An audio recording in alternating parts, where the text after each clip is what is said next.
Hello, welcome back to the Fertility Fight Club podcast. Today we're having a conversation I know many of our members will be able to relate to when going through IVF. We'll be answering common questions about what actually happens after an egg retrieval.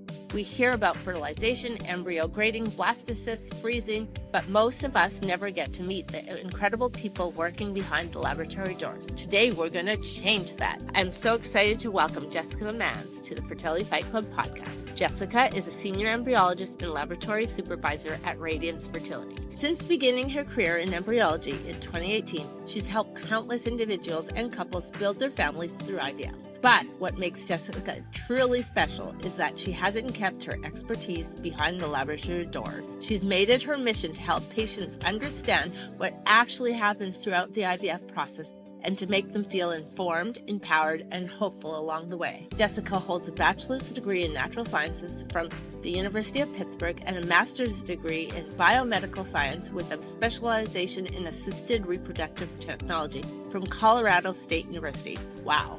She has contributed to research and innovation in embryology, including helping develop the ultra-fast embryo warming protocol, advancing the science and care happening behind the scenes in IVF laboratories. Many of you may already know Jessica as the founder of Explaining IVF, an educational platform on Instagram she's created to bridge the gap between science, what's happening in the lab, and what patients are actually living through when going through infertility. Through her articles, podcasts, social media, and educational resources, she's helped thousands of people better understand IVF, answer the questions they didn't know to ask, and feel a little less overwhelmed by the process. Jessica is also an accomplished author. Her book, The Trying Time, which I have right here, is a comprehensive guide to IVF, family building, and has become an incredible resource for people navigating fertility by combining evidence-based information with compassion, emotional support, and expert insight. She is also the founder of The Busy Little Embryo, a beautiful children's book that helps families explain IVF to young children in a simple, loving, and age-appropriate way. Beyond the laboratory, Jessica is also an incredible advocate for the fertility community. She serves on the boards of the Maya Wings Foundation and Connected Nest, organizes Pittsburgh's Resolve Walk of Hope, and created the IVF Buddy Matching Program to connect people going through infertility with someone who truly understands the journey. She has also served as a gestational surrogate, giving her a unique perspective on family building that very few people in fertility have. She understands this journey not only through the microscope, but through the human side of it as well. Jessica, I'm so grateful you are here today. I know our listeners are going to walk away with a better understanding of what happens inside the lab, what embryologists are really looking for, and hopefully leave this conversation feeling a little more informed and a little more empowered and a lot more hopeful. Hi, welcome to the Fertility Fight Club podcast. Today, I have a really exciting guest. She's somebody I have admired on Instagram for so long. The more I dig into her, all the things she's doing, she makes me think, oh my God, I need to catch up, because Jessica Mans is not only an embryologist, she teaches, she does so many things. She's an author of 2 books, one right here called The Trying Time, and The Busy Little Embryo, which I don't have a copy to show you guys right now because my toddlers brought it for book day, so I don't have it here. However, we're going to get into everything. She's run support groups. She has changed the world in embryology and in helping come up with this new technology that we'll discuss. And I want to just change the way people see embryologists and what they think, because they don't know. They always believe as soon as you have your egg retrieval, your eggs go behind the desk and they go in a dish and they go in an incubator and nobody knows. So Jessica, welcome to the Fertility Fight Club. Thank you so much. Yes, so I have been an embryologist since 2018. Before that, I graduated from the University of Pittsburgh with my bachelor's and then Colorado State University with my master's. And from there, I got my first job in Charlotte, North Carolina. I worked there for 4 years where I learned all of my skills. And then when we moved, I became a traveling embryologist or a per diem embryologist. So I got to go to different clinics all across the country and I got to work there. I got to help train new embryologists. I got to help open new clinics. So I really learned a lot about the different ways that labs operate. And I got to meet a lot of really great people along the way. And when we moved back to Pittsburgh, Pittsburgh. I took a job where I am now the senior embryologist in a lab here, and I really love it. One thing I learned though, whenever I was an embryologist, we called all of our patients with their updates. So not every lab Okay. the embryologist calls, but in that case I did. And I No. learned, that a lot of people who are going through IVF and are investing, so much time and money and emotions into the process, they just don't really understand everything that's going on in the lab. And I didn't think that was really fair No. because it's a very delicate and complex process. And so I started my Instagram page explaining IVF in I 2022. love it. Yeah, and I just wanted to show people what was going on behind the scenes. So there's some videos and some educational content, and it really took off. I mean, really fast. I think that there was a need for it. Yeah. This was, a couple years Yeah. ago. So there are a lot more accounts out there now showing everything that happens in the lab, but at the time there weren't that many. And I think it just happened to fit a little niche that needed to be filled. And so I went with that Well, and I yeah. think, Jess, you know what it is? It's how you explain it. Because, yeah, there is lots of accounts now, but the way you explain it, it makes it so simple for somebody to understand. It's Thank you. amazing. That was my Yeah. goal, was to That, take these complex yeah. processes and break them down so that they're easier to understand. And I always said if I wasn't an embryologist, I would be a teacher. So in this case, I get to do a little bit of both, I guess. So it's great. Yeah. And I So, love it. when did you decide you wanted to be an embryologist? Like, does a little girl wake up and go, "Hey, I'm going to be an embryologist"? Because that wasn't on my radar. I didn't know anything about fertility until I started trying. So, Right. when did you get that? It's a funny story, really. I always knew, even when I was younger, I really liked biology. And so one of my classes, I took, AP biology and I took anatomy and physiology. And I really liked not only biology, but the women's reproductive system, pregnancy and Okay. hormones and the menstrual cycle, all of that. But I Yeah. really liked lab work as well. So I really liked being at the bench and working on the microscope. And so in high school, I had to do a project, like a what do you want to be when you grow up kind of project. Okay. And I didn't Okay. really know at first. I kind of thought, okay, maybe I'll be a doctor, an OBGYN. I don't know. So I did a little bit of research and I kind of, remembered Googling women's reproductive health lab jobs or biology jobs and just kind of combining my Yeah. interests, just to see what was out there. And that's when I learned about Yeah. embryology. And, I graduated, I'm almost 34. So I graduated high school a while Okay. back. And at the time, embryology, it wasn't what it is now. There are a lot more clinics now Yeah. than there were before. People used to have to travel to big cities to do That's IVF true. before. It's not like it is now where there are more and more clinics. So I knew That's right. I really wanted to do it. I just didn't really know how to get into it. And so my path deviated a little bit here and there. But after I got my bachelor's, I learned about this really great program at Colorado State University. It's a Master of Biomedical Science that specializes in assisted reproductive technologies like IVF. And when I got Oh. accepted, I was so excited because that meant that I could finally, I felt like I was on my path to finally being an embryologist because I just didn't know how to get there before that. That is amazing. Yeah. I didn't really think you were going to say you figured it out in high school because, like, nobody figures out anything in high school. So that's really amazing, Jessica. Oh, thank you. I wasn't And sure if I'd get and there or not, but I knew I wanted to do it. So, that's amazing. And like, I'll just say from personal example is like, for me, like reproductive health was like never even on my radar. Like we never talked about it. Right. So the fact that you had those resources and that intuition when you were in high school is amazing. And that just thanks. shows all the good things you're doing. Thank you. You're pretty young. So that's amazing. I love it. I love it.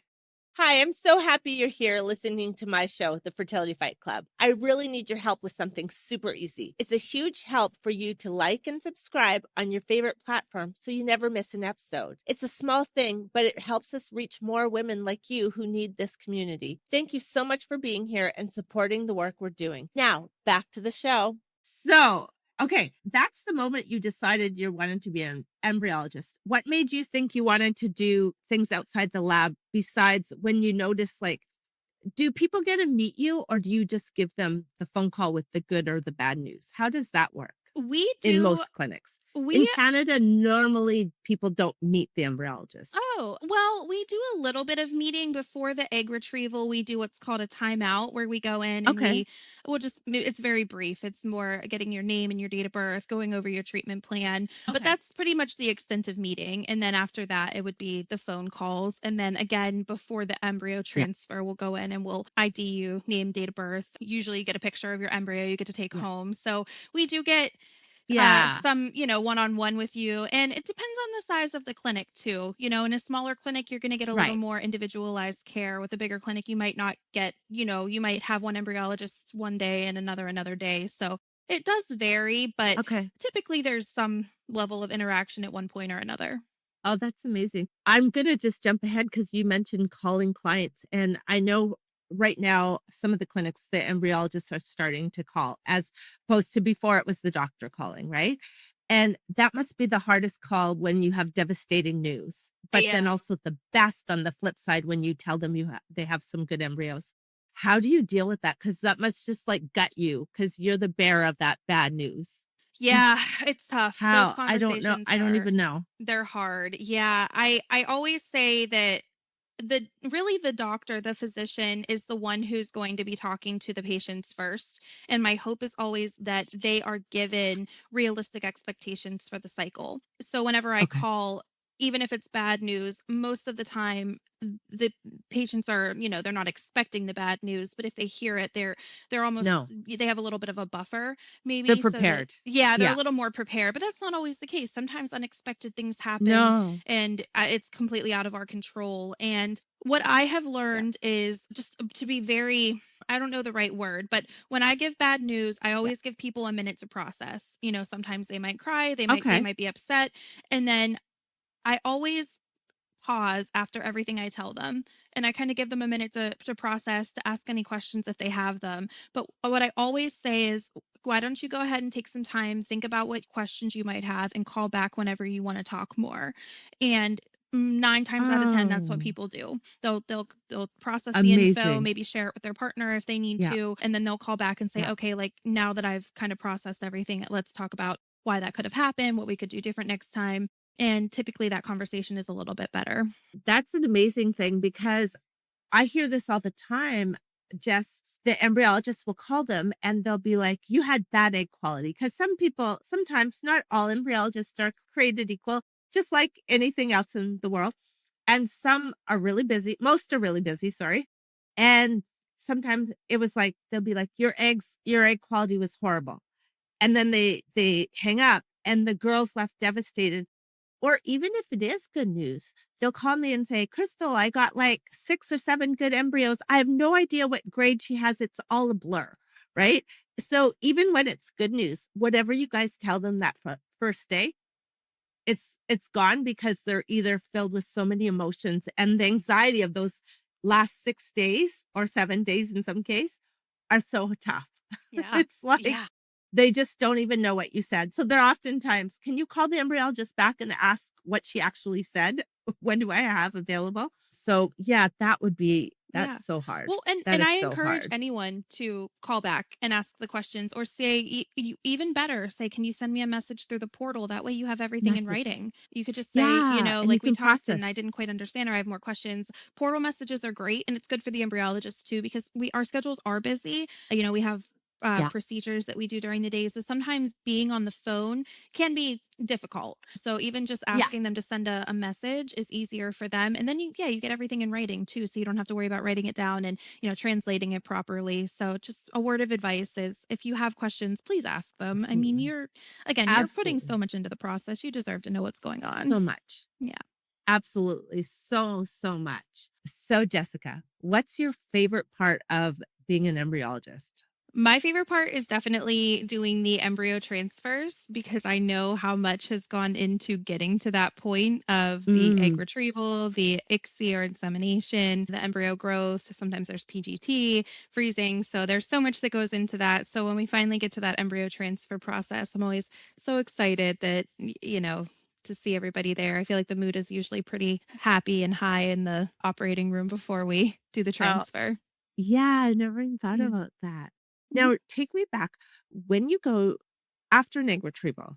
So, You're there. The doctor sucks out all the follicles. And then what happens? Because they go in the land, and he passes them back. Because I've had many retrievals. All you can hear is got 1, 2, and you hear the counting, right? What happens after that? What do you guys do? What's the first step?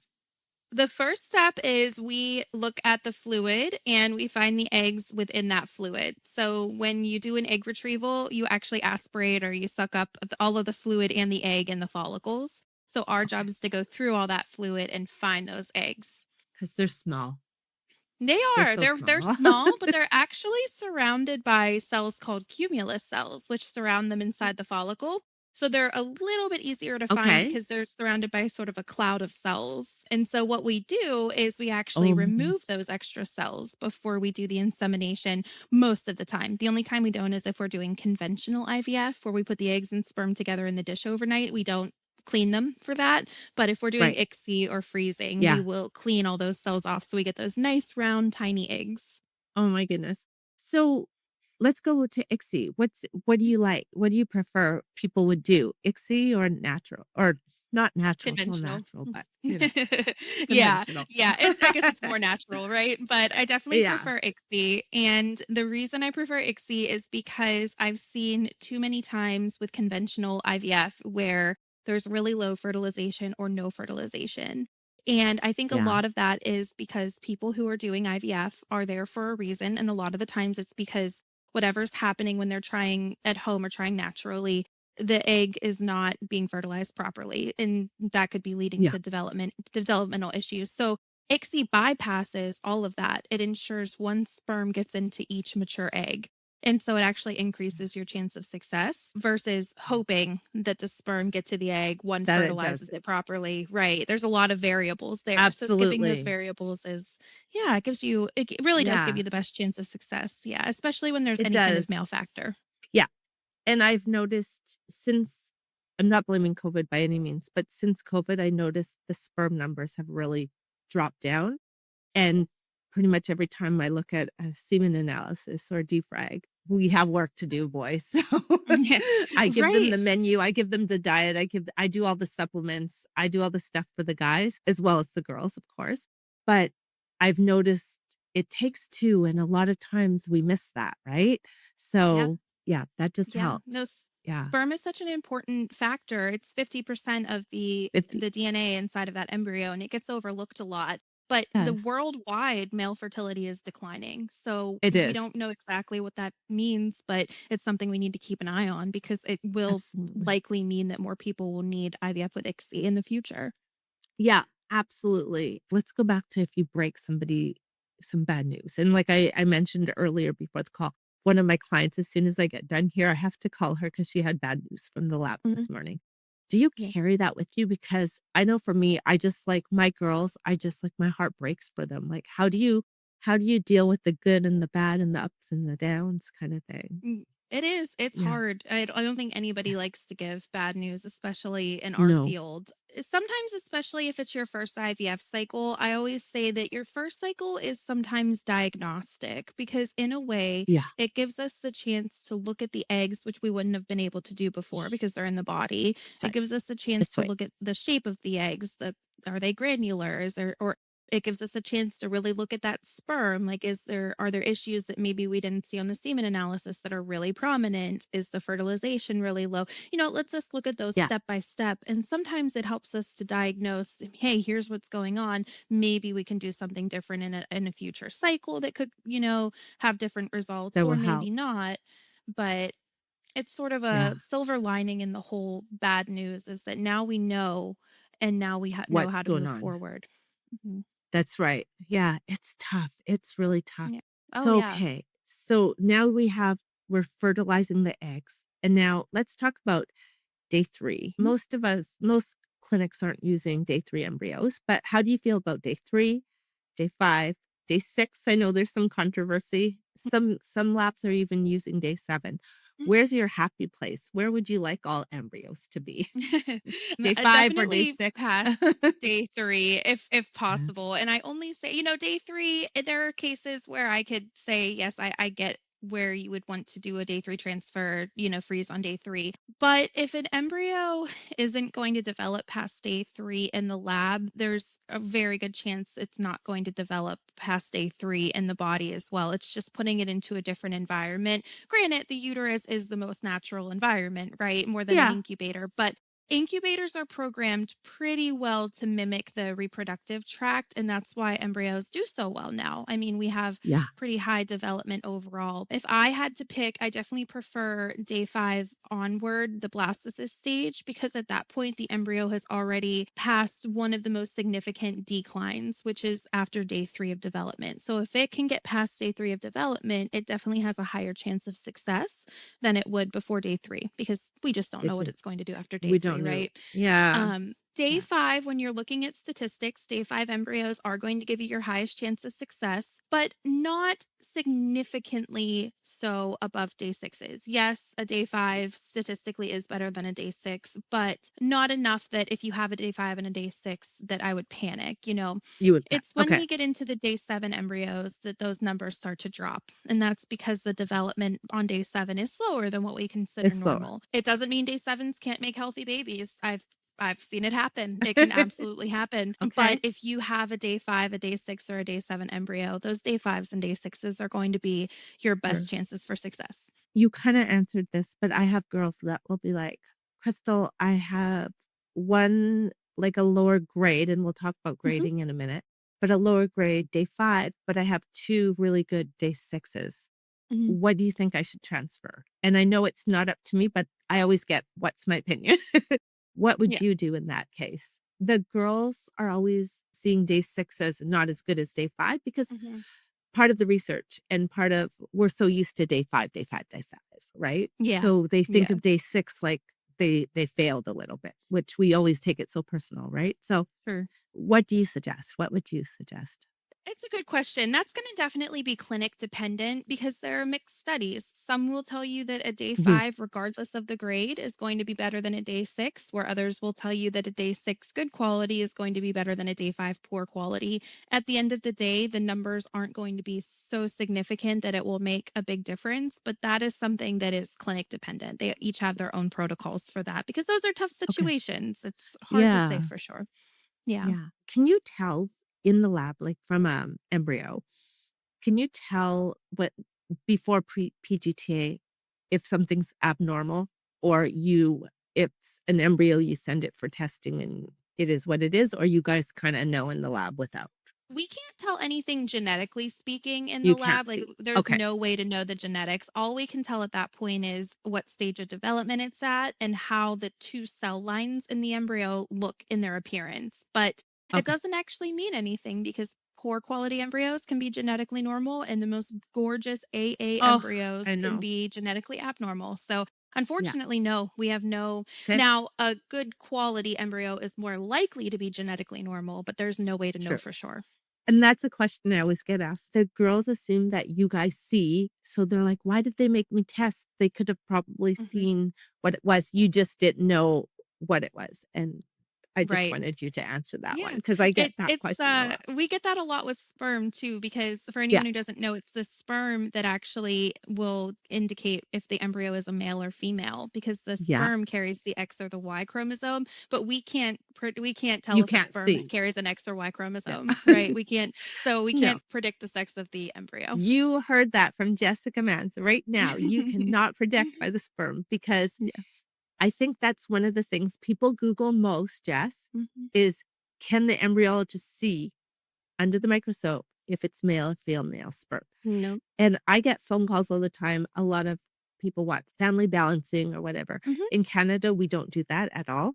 So a lot of my Canadian clients will call and they're like, we want a girl now, we want a boy now. They want to balance their family. Can the embryologist pick the sperm? So you heard it from Jess. We Yeah. cannot do No. that in the The lab. only definitive way is PGTA, unfortunately, if you have that Yeah. option. Yeah. Yeah. Yeah. Absolutely. Absolutely.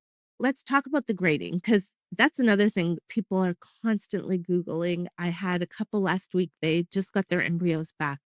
And I set up a call to go over everything of what they got back and what it looked like while they're waiting for their testing. Mhm. And they're like, "Well, we already Googled and this one's really bad." And on some reports, on some, if you Google, the girls will get the grid, right? And it will show Mhm. them the scoring, but there's like 30,000 of the grids and they all are like maybe a 3AB or a 3BB will be okay on one, but poor quality on the other. So they don't Yeah. know. So Yeah. how do you rate? Is it a beauty contest? Embryo grading it's important in a sense, but it's not everything. So you have to remember embryo grading is subjective. So one embryologist might grade your embryo a little differently than the one sitting next to it. Like, if there's Ah, an embryologist next to me, she might say, "Oh, that's a 3AB." And I might say, "I don't know. I think that's a 3BB because it's not super compact." So it is yeah, subjective and that matters to an extent, but you're not going to have an embryologist that says, "Oh, that's a CC," and I might say, "Oh, that's an AA." I mean, those are drastic, but just those are know the drastic. little variables. Yeah, they can change between Yeah, embryologists, and that's just yeah, because it's subjective. The other thing, like we just absolutely. talked about, is grading. It is important, sure, but again, it can't tell you if your embryo is genetically abnormal or normal. It can't tell you if the embryo is going to implant or not. All it can do is sort of help rank your embryos for when it comes time to transfer. And we can say, Yeah, this one we was ready on day 5 and we gave it an AA grade or a BB grade and we can kind of go from there. But in every lab is going to have a slightly different system too. The majority of yeah, labs use something called the Gardner scale, but some labs okay. have a unique grading system too that can get a little That's true. confusing sometimes. so So tell me about the Gardner system. Like, what does the first letter represent, the mhm. number, and the last letter? Yeah, For those definitely. that don't So know, because there's yeah. confusion on that as well. Oh, So yeah. we That's wanna one of hear the it from main you. questions I get asked. Yeah, Yeah. absolutely. So we use the Gardner scale when the embryo enters the blastocyst stage of development, which normally occurs around late day 4, early day 5 of development.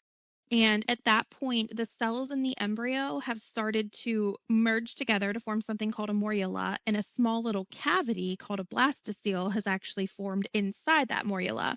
And that's when it enters the blastocyst stage, when that blastocele or that cavity is formed. So we Uh, use a number and 2 letters for the Gardner scale. And again, every clinic might be a little bit different, but this is the generic Gardner scale. So then the first is the number. It goes 1 through 6, and that indicates the stage of development. So stage 1 means that that cavity is present, but it's taking up less than half of the embryo's volume. So it's there, but it's not quite taking up half the space.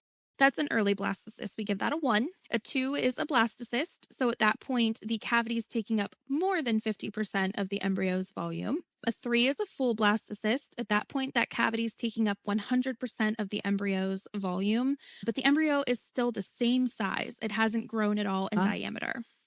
But what okay. happens is after that point, the embryo will actually start to grow in diameter, and the shell or the zona that surrounds the embryo starts to thin out. And at that point, it's called a 4 or an expanded blastocyst.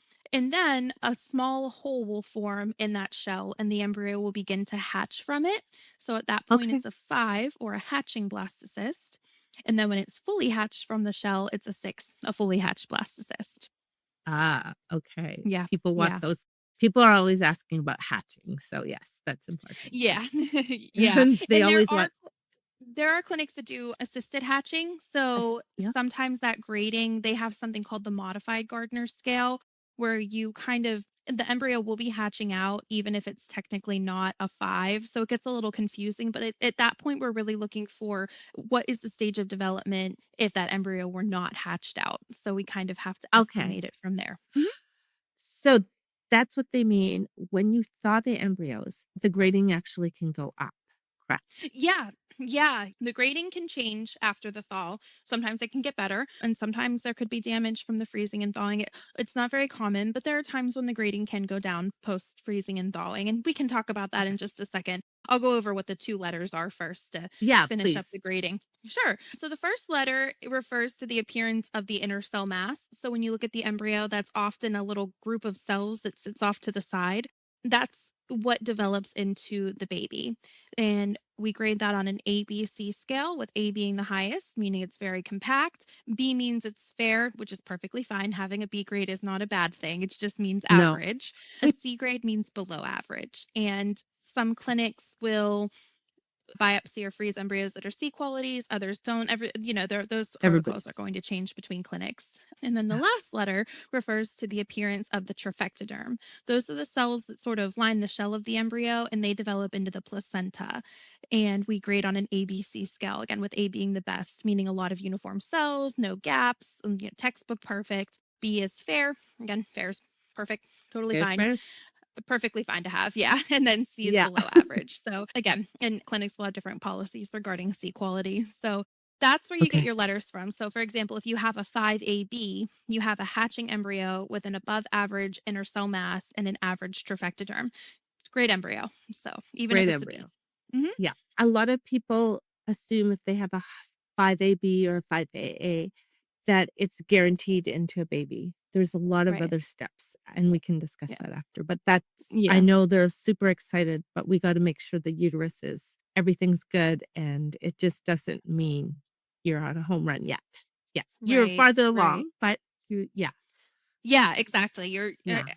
I don't know. You're still in the game, I guess is a good You're way to in the put it.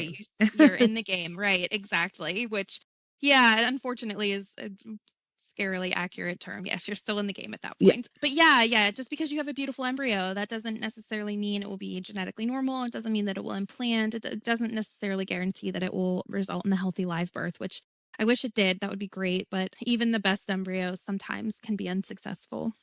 that's right.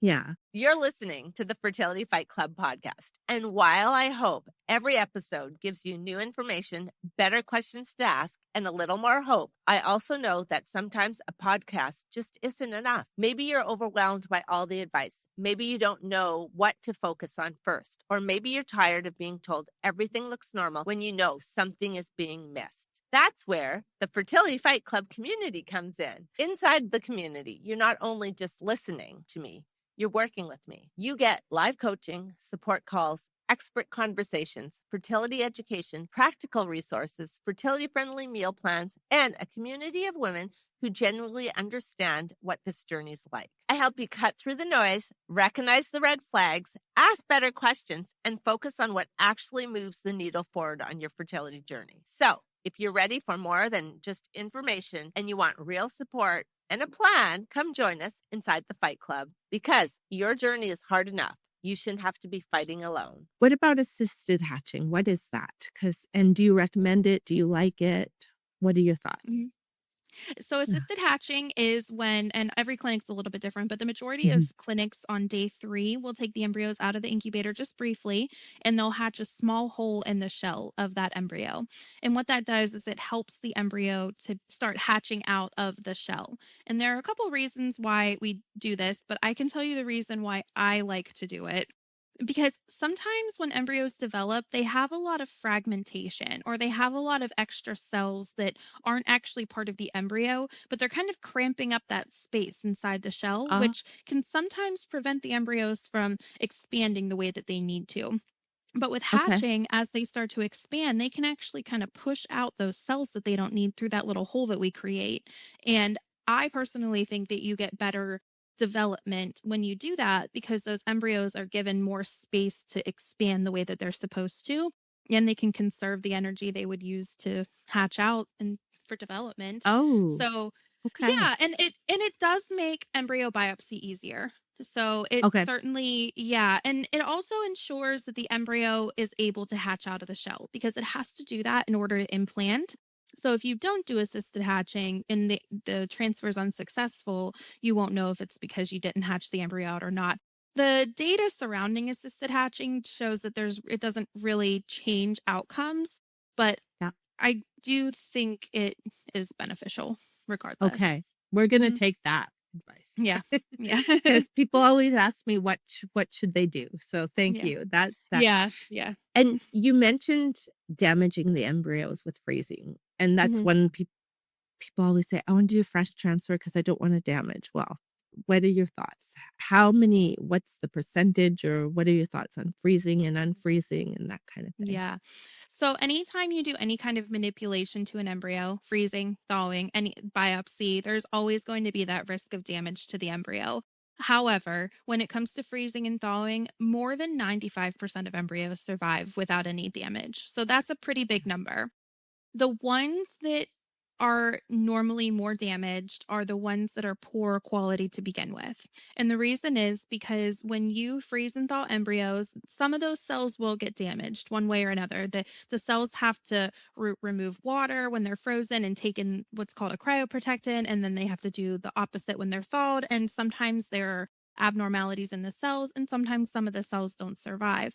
But when you Okay. have a poor quality embryo to begin with, a larger percentage of those cells run the risk of being damaged versus a good quality embryo. And so that's when you can get some of those downgrades Okay. in the grading. Yeah.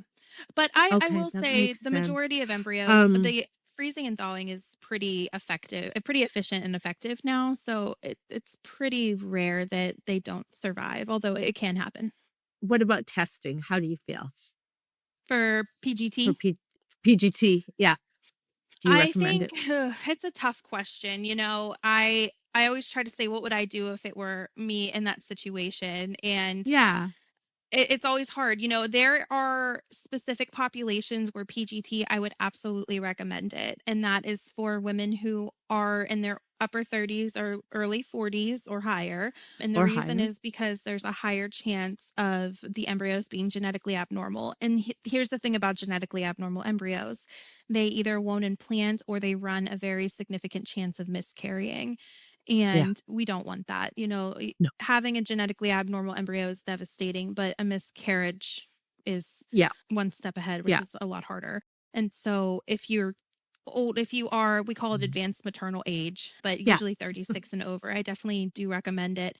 If you're younger, I say, talk with your doctor about your options, because technically you have a higher chance of having embryos that are genetically normal when you're younger. The younger you are, the higher egg quality. And I'm sure most women All know the that by stuff. now, that as you age, that declines. Yeah. Yeah. Yeah. Under 36, I guess I would say just talk with your doctor about the best option, because it kind of varies from person to person, but technically it's not indicated. So it's really a personal preference at that point.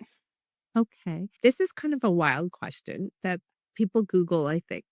And I've got asked to ask you, do IVF babies, are there more male or female babies with IVF? That's a good question. It's pretty close to 50-50. However, you know what? I just read something about this the other day. Let me see. There's something must have came out too because I got a couple messages.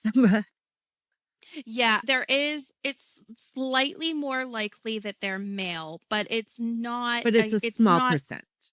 right. It's not much more than a 50-50. But yes, there's a smaller percentage of IVF babies being male. We don't know the reason for that, but Yeah. yeah. Yeah. And now let's move on to we have the embryos and now we're ready to transfer. Mhm. What does your day look like in that transfer? What do you do to support the doctor for transfer? Yeah, so the day of transfer, so if it's a fresh transfer, we just put the embryo into a transfer dish. If it's a frozen transfer, we thaw the embryo earlier in the day. So that gives us time to thaw the embryo and make sure that it's expanding, which is what we want to see post thaw. We're hoping that the embryo expands Okay. as water re-enters its cells. And then what we do in the lab is the doctor will put a catheter through the cervix into the uterus, typically using ultrasound guidance. So you can see the catheter going into the uterus. And once the catheter's in the uterus, the embryologist will then take the catheter and will load the embryo into the catheter under the microscope inside the lab. Some people can see it, others can't. And then they'll bring the catheter with the embryo into the That's what transfer room. Yeah, and the doctor will put so I guess with a catheter, often there's an outer and an inner part, and often the outer part stays in while the inner part comes out. We load the inner part and they kind of feed it through the outer part of the catheter into the uterus, and you can see it on the screen as the tip of that catheter enters into the uterus. And then once it's in place, we gently plunge the embryo with a little bit of fluid into the uterus. Sometimes the doctor does it, sometimes the embryologist does it. It varies. it's amazing. So you guys really are making babies. Yeah. Yeah. Yeah. We're helping, right? Yeah, yeah, you're hoping, you're hoping. Now, what about AI to see the PGTA testing for AI Mhm. and what's that gonna look like for embryology? What are your thoughts on that? Yeah, I think AI's already found itself in some labs, It and the has. majority of reasons we use AI right now is help with picking the best embryo for transfer. It's Mhm, what a lot of the technology right now can do. It's still, I guess, experimental. It's just a tool to help us. It's not something to mhm. replace what we're doing, but just sort of an assistant to help. I think there will probably be more AI in the future, but I don't Yeah. I don't know that it could ever take place of what we're doing. I don't, and No, if I were going through IVF, I would want to know that there's a person there a who's doing person. all of the steps, right? So, Yeah, but you never, I mean, there are companies that are trying to do fully automated IVF. We'll see how that goes. But, I right don't know. now, it's just a tool that can help us with some of the things that we're already doing, which is great. If it can help Mhm. pick the best embryo or whatever it might do, that's wonderful. One of the questions I always get asked is if they have a few embryos, should they transfer their best embryo first or after? Because they don't know what's going on. Yeah, That's it's a good it's a question. tough it's a tough one. Yeah, I guess that's more of a personal decision, right? I wouldn't be the one to Yeah. make that decision. That's something I would say talk with your doctor about. Yeah, I'm not going to tell anybody one way is right or wrong, but I will say if you're going to do a transfer and your lining looks good and everything looks good, then if you want your highest chance then of that transfer working, then you would want to do your highest quality embryo first. But if you kind of want to test the waters in a sense and go for a lesser quality embryo, I mean, you can do that if you'd like to, but if you're looking for the Yeah. best chance of success, you'll want your highest quality first. Okay. A thing I learned from your website, because I think this is a big misconception, is they think you take their little embryo and you freeze it in an ice cube. And I learned this from your Instagram that it's not actually frozen in an ice cube. And there's a big thing on TikTok and Instagram saying, my IVF baby loves popsicles because, of course, they were in a freezer for whatever long, right? Yeah. So, are they frozen in an ice cube? They're not. They're not frozen in an ice cube, though. It's a cute, it's such a cute thing to say. Yeah. Like one person said they call them her embryos on ice or something, and Yeah. that's perfectly Exactly. fine. When technically speaking, no, they're not on ice. They're frozen in liquid nitrogen and inside of we call it a cryo tank or a dewar. And liquid nitrogen stays at negative 196 degrees Celsius, which is really, really, really cold. Really And cold. we monitor the tanks and we fill them to make sure that they always stay that cold because if they get any warmer, cellular development can resume, which we don't want to happen. We We want don't. them frozen in time, literally. Yeah. Yeah. And so we have to make sure that they stay at that really low temperature but they're not on ice. No, they're in liquid nitrogen, but that's okay. Calling them on ice is totally fine. I think it's Whenever I cute hear as that well. sometimes I laugh a little. Yeah. Yeah. But I think that's that's how they visualize it. So, yeah. Sure. And Yeah. now Yeah, but no, you cannot put embryos in your freezer. no, you can't. Yeah. Yeah. And you were part of the ultra fast thaw protocol. Tell us Yeah. about that and what it is, because I'm like, "Oh my gosh, Jessica's so young. She's done so much. Tell us about that."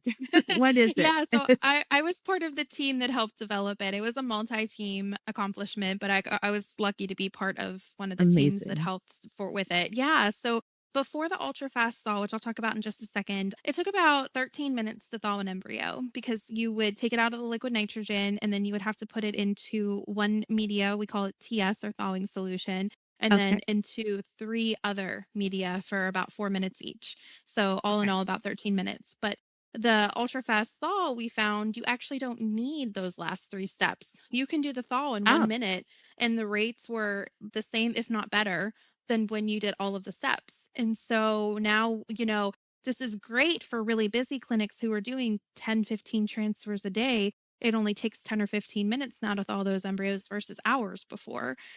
oh So, my god. yeah, yeah, I Game was really changer. lucky Game to be changer. a part of that. Yeah. Yeah, wow, that's amazing. Now, let's take off from the lab a little bit. And now expanding IVF. That is an Instagram page and we'll link it below it. If I think you have everybody involved in the community already following you on there. But if they're not, we'll share it again. Tell Sure. me when you created it, you wanted to like spread information so people knew. And as I said at the beginning, the way you share it and the graphics you use and the terms, you make it so simple. And I think that's why it's like resonating with everybody. So tell me, did you think it would like grow that quickly and that big? Because it's No, amazing. I had no idea. I can't tell you how excited I was when I had my first 100 followers. Honestly, I guess I had very low expectations for it when I Yeah. started.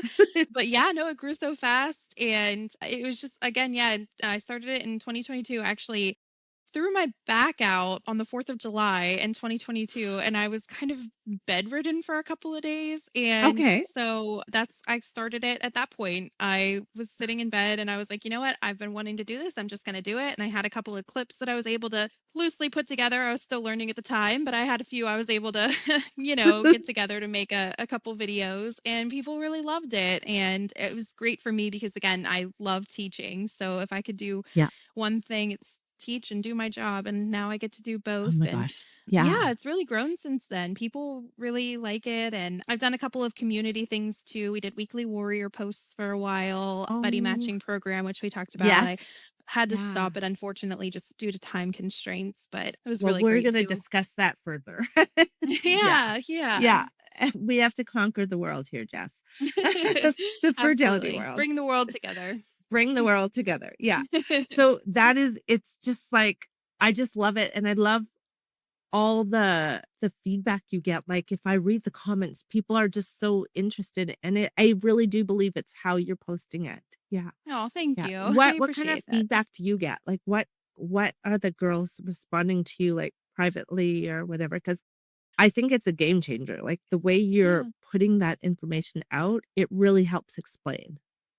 Oh, thank you. Yeah. Actually, a lot of the messages that I get privately, they're not necessarily related to the content. They're really people saying, "Hey, I have a question about my cycle. Is this something you could help me Ah, with?" Or, yeah, yeah. "Hey, here's a picture of my embryo. Would you mind taking a look at it?" Things like Oh, that, which cute. I love it. always, yeah, always happy Yeah. to answer those questions. But those are the majority of questions that I get. People will say, "I'm a 42-year-old and I've done 5 cycles, and this is what they What do told you me, think? and what can I do?" So I get those are the Yeah. majority of messages that I answer in my inbox. Okay.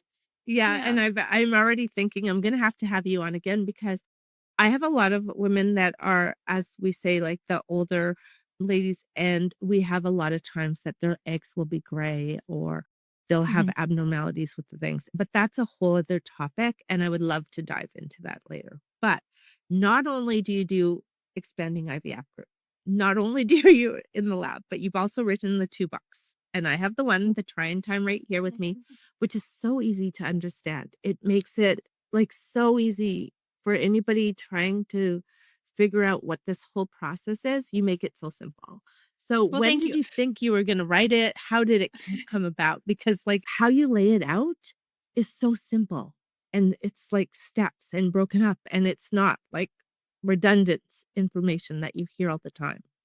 Yeah. Yeah. Oh, thank you so much. It was a really long process actually because Was it? I did go through Bloomsbury to publish it, which I'm Yeah. super proud of. But it was a process. I had never published a book before, and I learned that it is not it's a lot of hurry up and wait. So it did take a while, but Kind of like it the turned out. fertility process. Hurry up and wait. Yes, very yes, yes, absolutely, Yeah. yes, in a sense, yeah. But it was so great because I wanted to write a book to help people at any stage of the journey.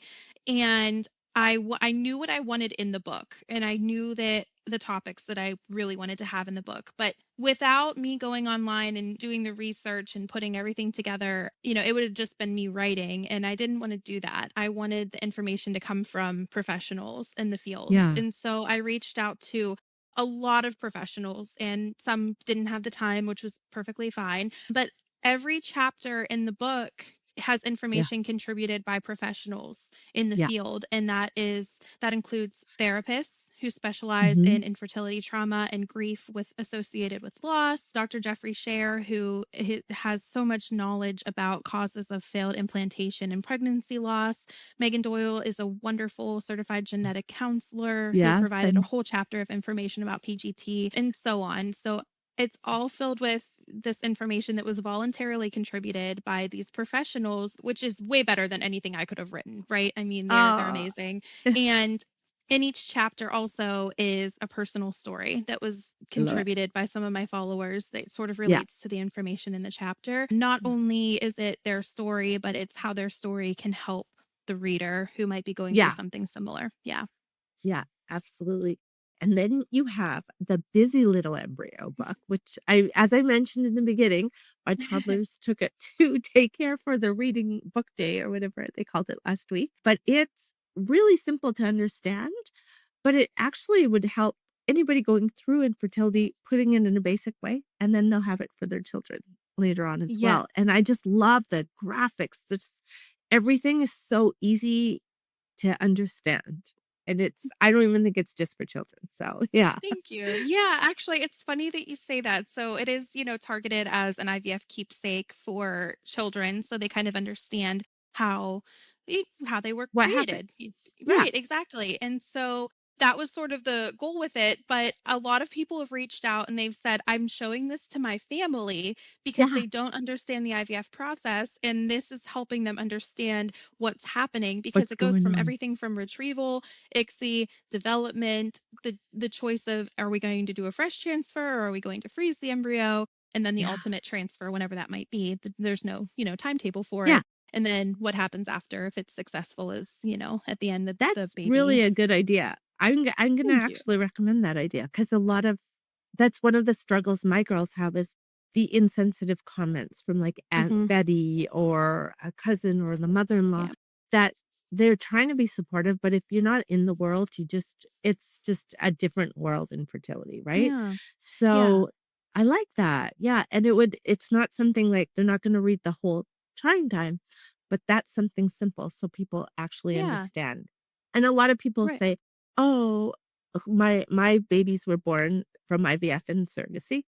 And people are like, "Oh, you have genetically engineered children," and it's not like that. And people really think if they don't know, they don't that's what they assume, right? So, Yeah. that's a little tough one. So, I'm gonna use your book as an example to show relatives or to show your mother-in-law.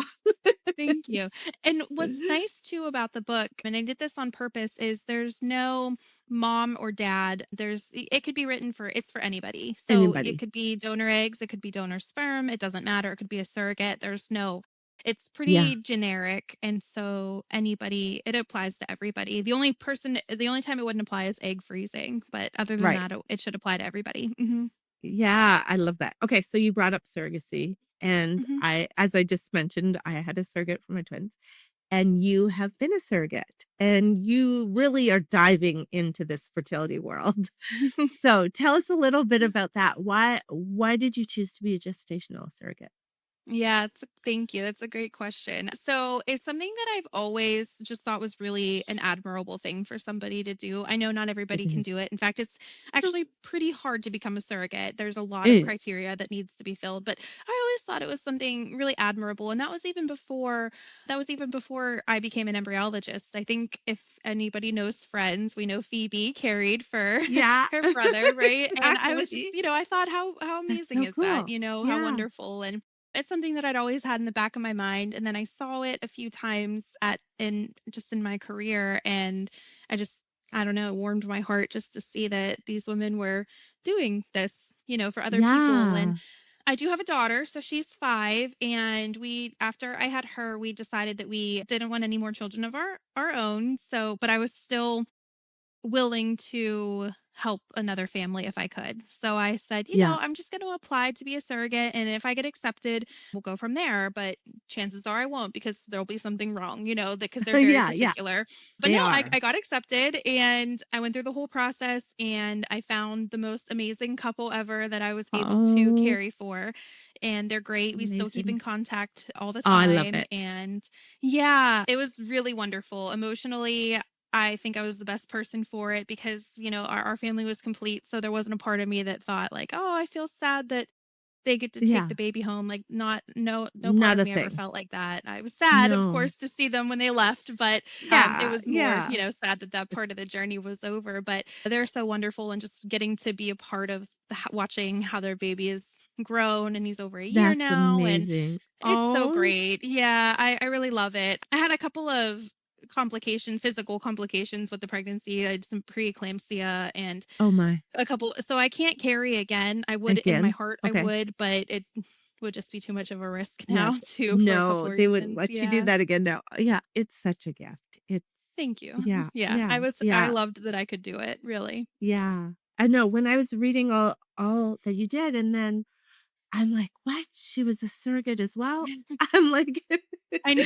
Well, so I I it's a tough one for me because like I don't want that to be part of my resume because it's not, it's not something I'm doing no, for my job, but it actually is no, so but it related to my helps. job that It yeah. is, and you understand, like, you go through the whole process then. Yeah, Like, yeah, absolutely. I right? remember seeing the embryo Yeah. at the transfer and I thought, "Oh, that's a nice embryo." I was grading it in my head and yeah, so What it was embryo cool. did you yeah, did you Yeah. get to pick the embryo they were putting? No, I did not. That was all above me, but yeah, it That's all hilarious. worked out. Yeah, but I it was a love it. lab that I had worked in before, so I knew a couple of the Oh, people, which then was great. oh Mhm. my god, you know what? It's such a gift. It's such a gift. Yeah, Yeah, thank you. Yeah, I was again so happy that I could do it, and I give all surrogates so much credit. It's I know. yeah, you gotta be Yeah. tough, but yeah, it's good. Yeah, it was You great. gotta be tough. Yeah, Yeah, you gotta be tough, and the gift that they're giving, it's just incredible. yeah. Yeah, like I said, I wouldn't have my babies if yeah, No, if she wasn't there, so it's yeah. really an amazing gift for sure. Looking ahead, what's on your plate that's already overflowing right now? Well, I told you we talked a little bit about one of my projects that I'd like to work on, but I took a little bit of a break from my Instagram for a little bit. Just I had a lot of other things going on, just Life, life. life. Yeah, exactly. So I had to take a little break. So I've just been working on trying to get more content there. I'm Mhm. kind of working with the idea of doing in a fiction book kind of related to Ooh, IVF and infertility, but that will be way down the road. Other than I that think that though, would be I'm just fun. yeah, I think it's Yeah. something I would enjoy writing, but we'll see how that goes. And then just working in the lab that I work in, and that's about it right now. I think I don't have any big projects on the menu right now. That's well, we're gonna talk and we'll probably fill that plate Yeah, together. perfect. One question I always ask is if you had to tell a couple what something that would really help their embryos, their egg quality, their sperm quality, their journey, their transfer, what's like a piece of advice that you like to give that really makes sense? I would say there are so many factors that go into calculating, if you will, your chances of success. There isn't one thing that you can do or not do that's going to make or break your cycle, but taking care of yourself. And that includes, exercising, drinking water, maintaining a healthy diet, getting enough sleep. Those things are Yeah. all really important. But there are the medical aspects as well. And some of it is out of your control. So just know that no matter what happens, there isn't one thing that you could have done or could not have done that would have drastically changed your outcome. Yeah. That's so important because a lot of times people will be like, I ate a piece of cheese or Right. I went for sushi or Yeah. whatever it is, and they think that's why they miscarried or that's why their Right. transfer failed or something like that, No, and there's so much that's out of our control that yeah, even, we look at everything under the microscope and we couldn't tell you why certain things happen, good or bad. Sometimes things happen that are good and sometimes they don't. But yeah, regardless, it's not one thing you could have done or not done. So, yeah, yeah. and my last question, if you could go back on the first day you became an embryologist, what would you tell Jessica 2018?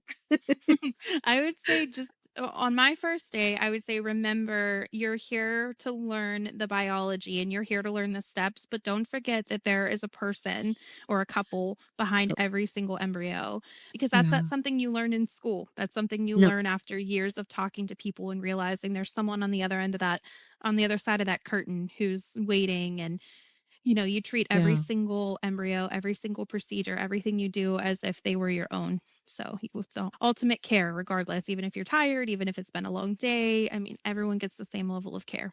Amazing. Thank you so much for coming and chatting with me today, Jessica.